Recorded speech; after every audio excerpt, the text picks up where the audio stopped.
One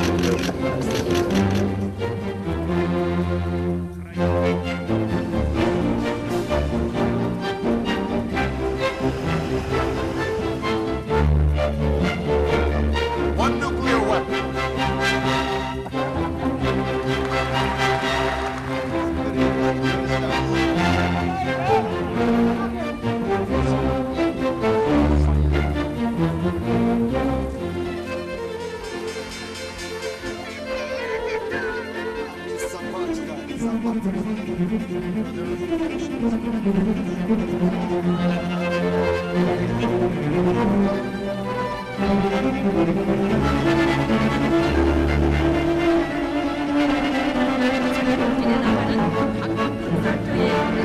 Hello and welcome to Global Update. This is that program that keeps you abreast of happenings from around the world in the course of the week under review. This is also your source for the latest insights and developments shaping our world. And in today's episode, we'll explore key issues of peace and security on the African continent, addressing both the challenges and opportunities for sustainable stability as we engage an international relations expert on that. We'll also have a briefing by the Chinese Embassy on President Bola Tinibu's visit to China for the Forum on China-Africa Cooperation, FOCAC, shedding light on the deepening ties between Nigeria and China. We'll also bring you trending stories from around the globe in the next half an hour. I am Patricia Samiluba. Always a pleasure to have you on the program Global Update. Do hold on and I'll be back in a moment. Let me start with the briefing by the Chinese ambassador to Nigeria, Ambassador Yu Donghai, with a journalist on President Bola Tinubu's recent visit to China, where he attended the Forum on China-Africa Cooperation, FOCAC, alongside other African leaders. The ambassador highlighted that the visit has further strengthened and then solidified China-Nigeria relations, with both countries deepening collaboration across various sectors, including trade, infrastructure, and technology. President Tinibu's participation in FOCAC, he said, reaffirmed Nigeria's commitment to fostering stronger ties with China as both nations continue to work together towards shared development goals. President Tinubu's visit to China is of great significance to build on the past successes and to further advance China-Nigeria relations and China-Africa relations. So I summarize the significance into four aspects or four news, which is it opens a new era in our bilateral relations. Secondly, it maps out a new blueprint for China-Nigeria relations. And it opens a new prospect for our practical cooperation. And lastly, it injects new impetus into the Global South solidarity.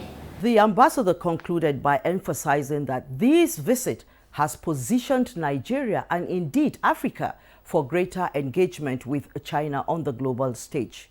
During the summit, under the theme of joint hands to advance modernization and build a high-level China-Africa community with a shared future, the two sides took stock of the journey of China-Africa friendship, commended the progress made in implementing the outcomes of FOCAC, and reached a clear political consensus on strengthening cooperation across the board. Two important documents, the Beijing Declaration and the Beijing Action Plan, were adopted unanimously. All parties agree that the summit is a full success with main outcomes in the following four aspects. First, China has entered into strategic partnerships with all African countries having diplomatic relations with China. During the summit, China established or elevated its strategic partnership with a total of 30 countries. China and 53 African strategic partners, standing shoulder to shoulder, will play a great role in improving the well-being of the Chinese and African people and safeguarding world peace and stability. Second, the characterization of the overall China-Africa relations was elevated to an all-weather community with a shared future for the new era. Thanks to nearly 70 years of concerted efforts, the China-Africa relationship is now at its best in history. With shifting geopolitical dynamics, China's commitment to Africa through FOCAC will not only drive economic growth, but also contribute to a more stable and secured future for both regions. In the summit, the 5-action plan, which has been actually pointed out by President Xi Jinping, is going to benefit not only Africa. Nigeria, with the highest number of population, should be a greater beneficiary to this through this particular harmonization and jointly promoting modernization. In these processes of modernization, President Xi Jinping made mention of mutuality in terms of experience sharing of civilization. Civilization in the sense that civilization is not westernization. Each and every people have their own civilization, way of thinking, way of life. So therefore, what humanity needs to do is to respect each other's civilization, not to see your civilization as the ultimate and the best out of others. So that is why mutual experience sharing among our civilizations is the key to a peaceful international order. Then apart from this, the issue of trade prosperity. Trade prosperity, that defines the win-win cooperation. We do not engage in a kind of protectionist trade policies that we protect our economies at the detriment of others. We force others to liberalize and open up their economies for us to venture into their economies and tap from the benefit of their economies. At all levels, at all times, China has been preaching the gospel of mutual benefit and win-win cooperation. So trade prosperity can only be achieved when we come together and discover that we are structurally aligned. In further submissions at the briefing, the directors also highlighted China's role as a trusted partner in addressing the challenges and opportunities facing African countries. Global development initiatives should focus on generalizing development paradigms and engaging them to your specific national condition. And I think Nigerian government in the communique, in the joint statement, emphasized that it will engage this robust proposal for global development initiative. Of course, global security initiative, which also emphasizes that security is much guaranteed when it is collective. It is not a matter of building small yards and erecting high fences. Alliances are obsolete in contemporary world. Only broad partnership, especially in areas of security, collective security, consultation, that can guarantee security. And that is the key point in global security initiative. The prospect of this comprehensive strategic partnership means that in collaboration with China, in engagement with China, we can begin to drain the swan of extreme poverty in our localities, to rehumanize our people, to bring them to the mainstream of humanity so that their choices can be rational. Because democratic choices, if it is not rational, is chaotic. It delivers nothing. So I think we have a genuine prospect. Our job as people outside government, think tanks, media, is to ensure that what happened in Beijing in the past 1 week or more is not drowned. It is not allowed to rot away in the fires. We must develop a mechanism for tracking, engaging, and ensuring that this key agreement, which has prospects to open a new prospect for us, is dutifully followed. That's what I think we should do. Let us now take a breather, and I'll be back in a moment. Do stay with us.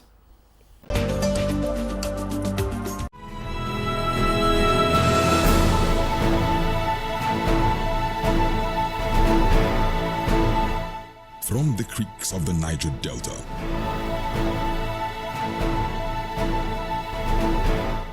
to the breathtaking scenery of the plateau,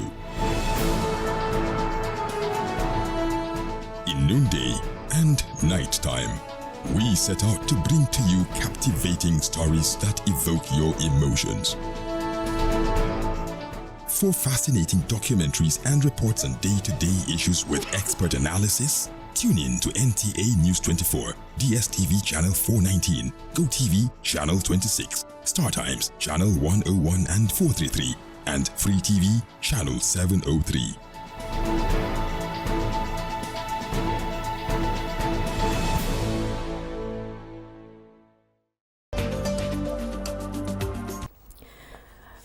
Thanks for holding on with us on NTA News 24. This is Global Update, that program that brings you up to speed with happenings from around the globe that had their rounds in the course of the week. Now, we'll go into the second segment where I earlier on had an interview with Dr. Adoyi Matthew Omali, an international relations expert, to talk to us on peace and security across the African continent. Now, the rise of insurgent groups to the challenges posed by political instability, the continent continues to face a range of security threats. Yet, amid these challenges, there are also prospects for lasting peace through regional cooperation, diplomacy, and strategic security measures. Dr. Omali, security threats has been for a long while a major issue in Africa. Could you give us an overview of the key security threats currently facing the African continent and how these differ from other regions or across the regions, if we can put it that way? Africa is situated within the global or international system.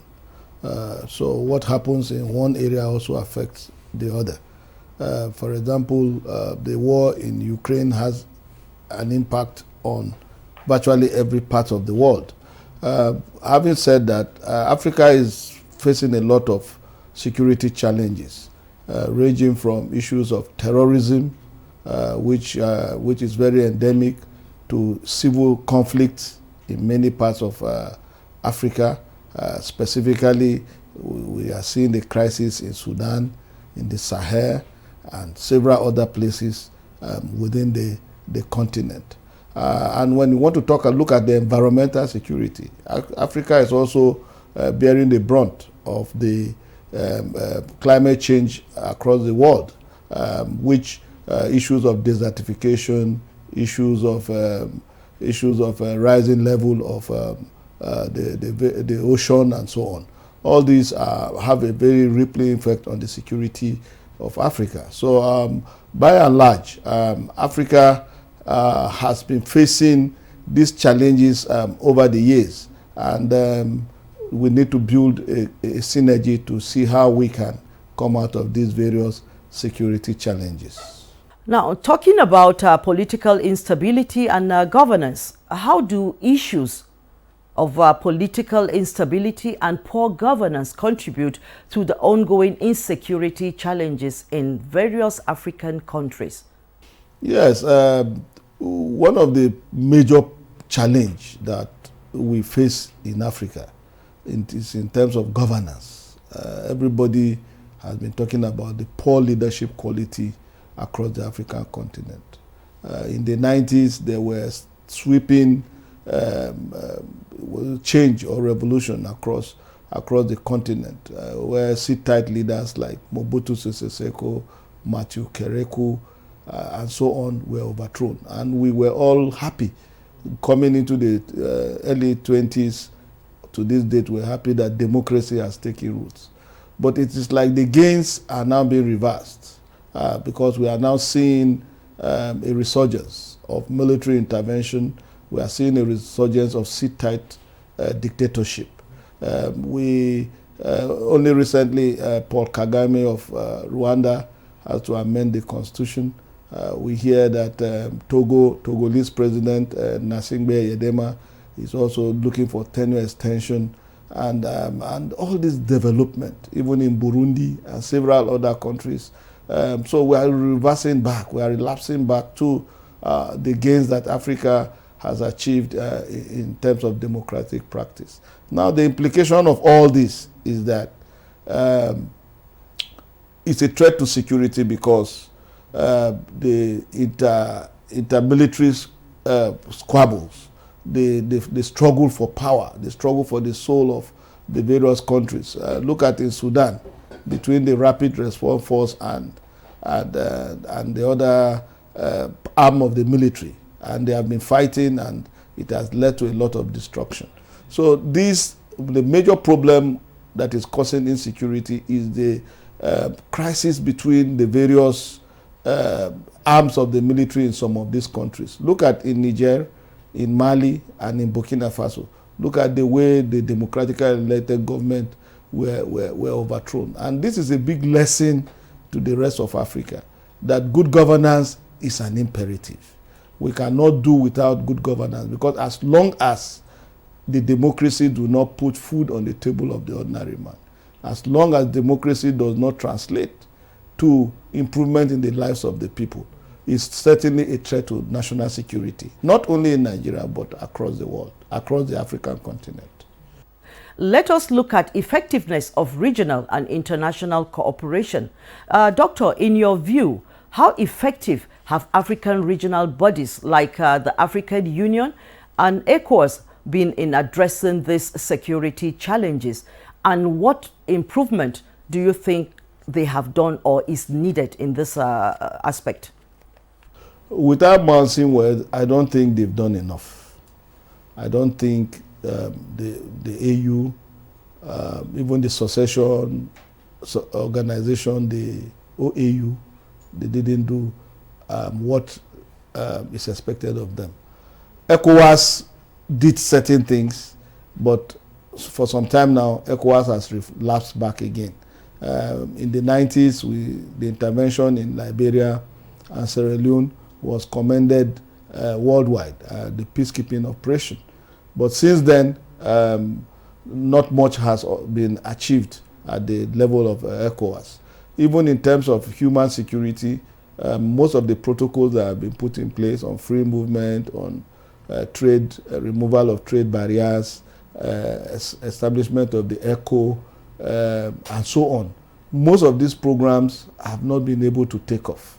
Most of these programs that would have addressed, that would have synchronized ECOWAS have not been effectively implemented.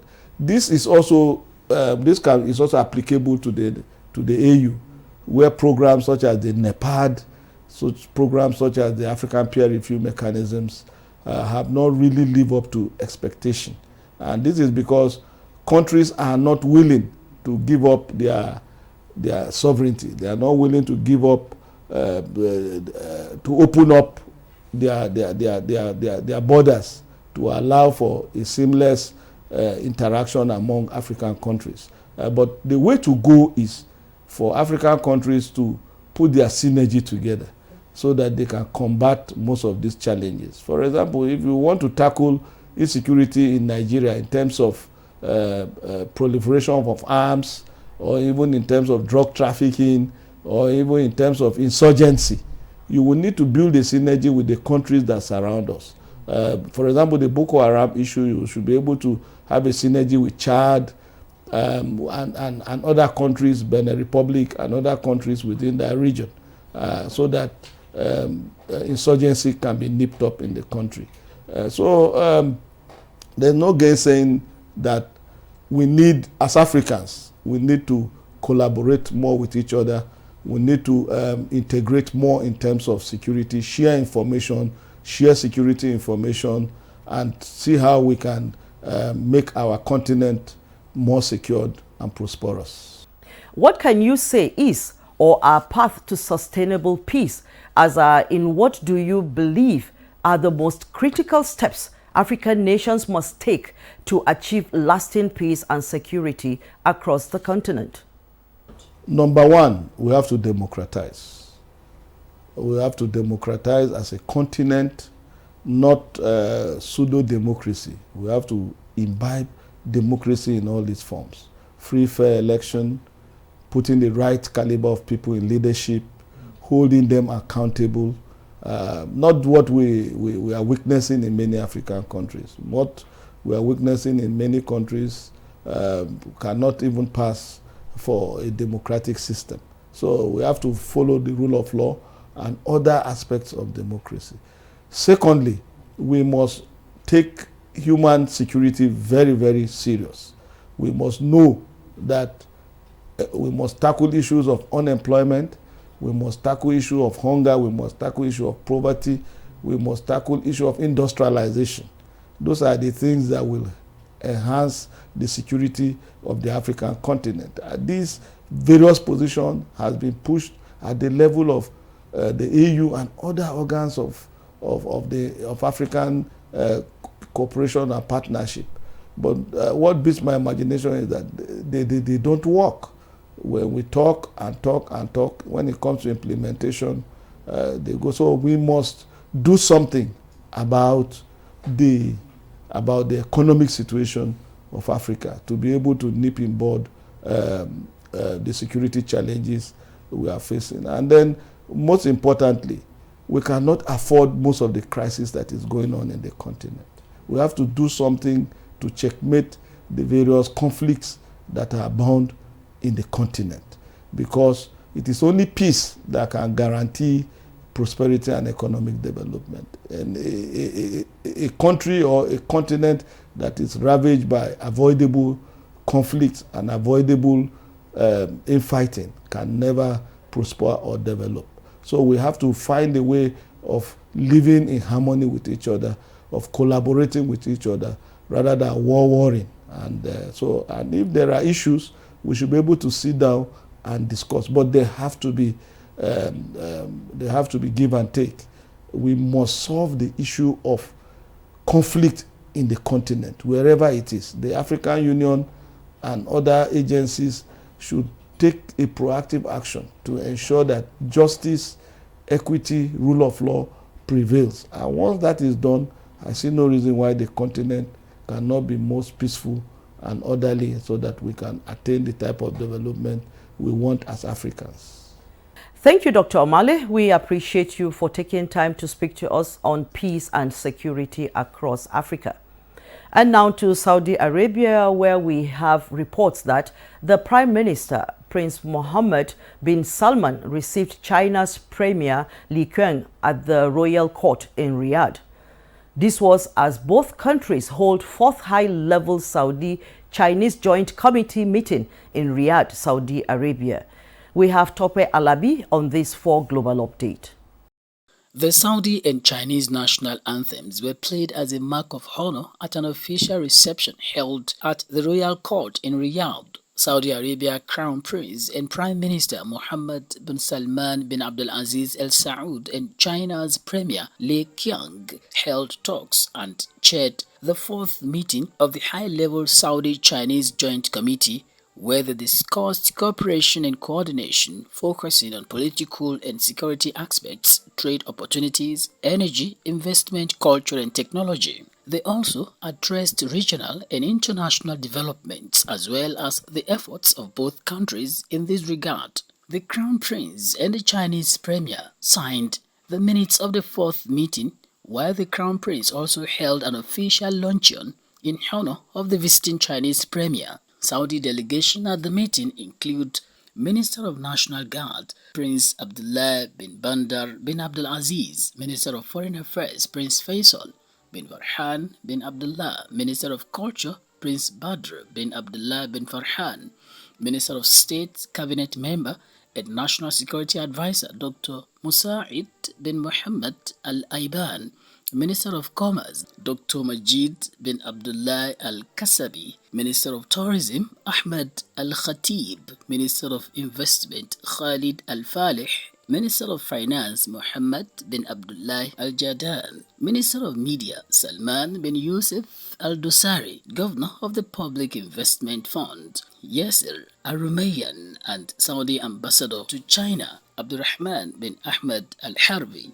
From the Chinese side were the Minister of Industry and Information Technology, Jin Zhuanglong, Minister of Commerce, Wang Wentao, Chinese Ambassador to Saudi Arabia, Chang Hua, among other officials. The meeting is coming a few days after the 2024 summit of the Forum on China-Africa Cooperation FOCAC held in Beijing, and at a time when Saudi Arabia is hosting more than 100 countries at its third Global AI Summit in Riyadh.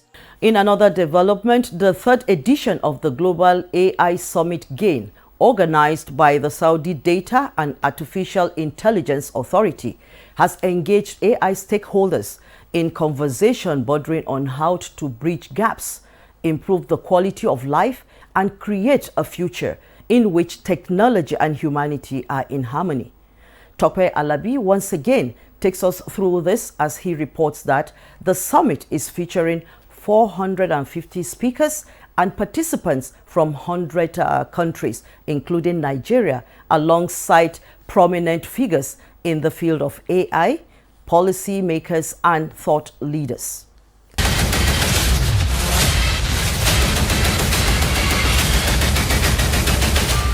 The summit, which seeks to advance Saudi's Vision 2030 in AI innovation, features conversations on how to overcome the challenges inherent in attracting AI talent in order to ensure balanced digital, economic, and social development. AI is in the forefront of the fourth industrial revolution. Due to the importance of the AI, many countries have initiated several governance initiatives globally to regulate the diffusion of AI technology.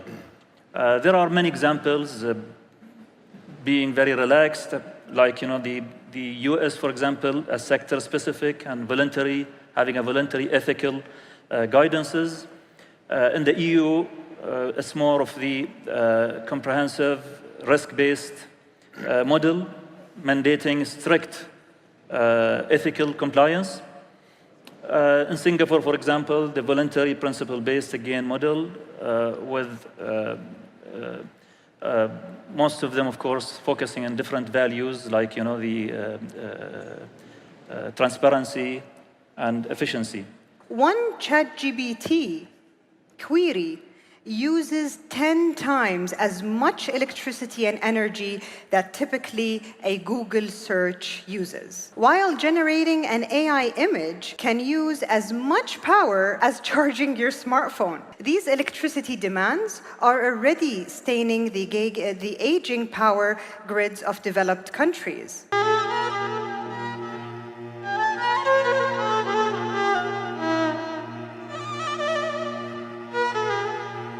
While AI is not a tool that replaces human capabilities, but a powerful enabler in expanding them, the summit believes fostering global collaboration in AI governance is key to SDAIA's ongoing work with government agencies to leverage AI in the healthcare and other sectors of the economy for optimal results.